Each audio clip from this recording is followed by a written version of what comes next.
Alisa, xayrli kun.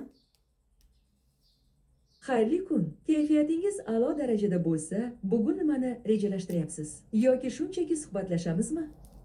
Sendan so'ramoqchi bo'lgandim, 050 molekula attiri haqida ozgina aytib ber.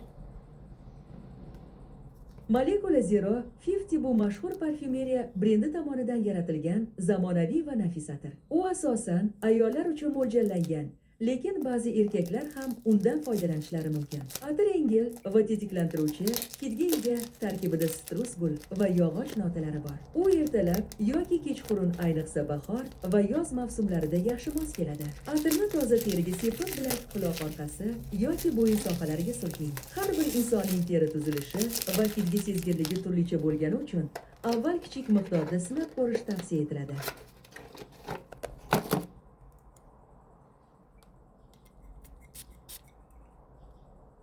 Hidi juda ham yumshoq ekan, menga yoqdi. Senga yoqadimi, Alisa? Alisa, javob ber. Molecula 050 bu zamonaviy va nafis atir bo'lib, asosan ayollar uchun Hidi zo'r mo'ljallangan. ekan, U yengil va tetiklantiruvchi, hidga ega, tarkibida sitrus gul va yog'och notalari bor. Atirni ertalab yoki kechqurun, Bo'ldi, ayniqsa rahmat, bahor Alisa, va stop. yoz Shunaqa molekulani 50gini oldim, 050gini. Hidi zo'r. Hidlab ko'rib oldim, menga yoqdi. Sizlarga ham tavsiya qilaman. Mana oladiganlar bo'lsa, yozib boringlar.